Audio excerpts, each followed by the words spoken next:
Hello बच्चों, let's read the question. Explain some factors responsible for the annual movement of Dhangars. Question हमसे कह रहा है कि हमें उन फैक्टर्स के बारे में एक्सप्लेन करना है जो रिस्पॉन्सिबल है एनुअल मूवमेंट ऑफ ढांगर्स के. ढांगर्स एनुअली मूव करते हैं तो वो क्या रीजन बेस्ड है इसके पीछे कि क्यों वो एनुअली एक जगह से दूसरी जगह मूव करते रहते हैं. और में हमें क्या पूछा गया है, let's see. Examine the migration pattern of Dhangar community of Maharashtra. हमें माइग्रेशन पैटर्न बताना है ढांगर कम्युनिटी का जो कि महाराष्ट्र की है. Under what condition do they return to their homeland. और किस कंडीशन में, वो कौन सी वजह है जिससे ये वापस रिटर्न बैक करते हैं देयर होमलैंड को. तो हमें ढांगर, ओवरऑल हमें ढांगर के एनुअल मूवमेंट के बारे में बताना है. So the key concept of our question is annual movement of the Dhangars. Annual movement of the Dhangars जो है वो की कंसेप्ट है हमारे क्वेश्चन का. Let's see the answer. Dhangars were the important pastoral community of Maharashtra. Dhangar जो है वो एक इम्पोर्टेंट पेस्ट्रोल कम्युनिटी है महाराष्ट्र की. There are following factor responsible for the annual movement of ढांगर्स.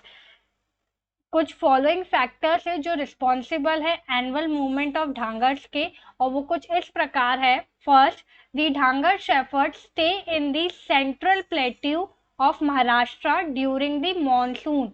Monsoon period में ढांगर शेफर्ड जो होते हैं वो अपने सेंट्रल प्लेट्यू ऑफ महाराष्ट्र में रहते हैं, जो कि a dry and semi arid region where they cropped bajra.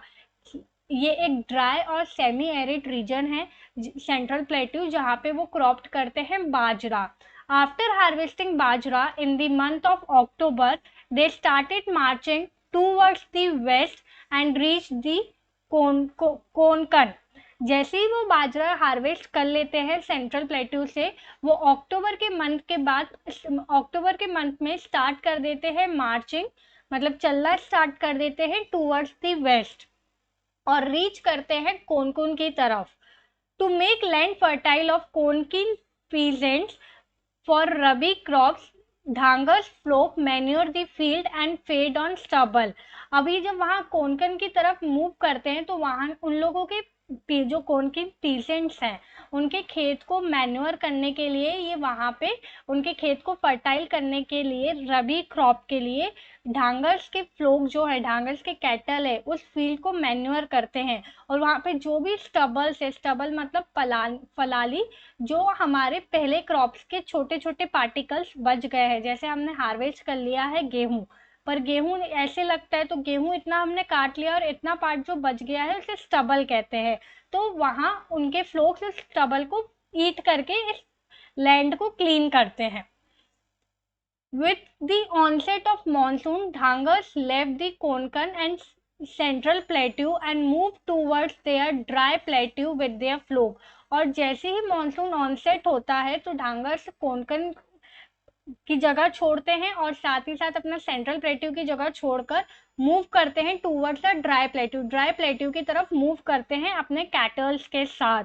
Factor responsible for their movement, वो फैक्टर्स जो रिस्पॉन्सिबल है उनके मूवमेंट के, वो ये है कि dry plateau were no and low rainfall. Dry plateau में नो और लो रेनफॉल की अवेबिलिटी है, या तो रेनफॉल होता ही नहीं है और होता है तो बहुत ही कम होता है, इसलिए उन्हें दूसरे जगहों पर डिपेंडेंसी रखनी पड़ती है. Sheep couldn't tolerate the wet monsoon condition, और उनकी जो शीप है वो टॉलरेट नहीं कर पाती है वेट मानसून कंडीशन.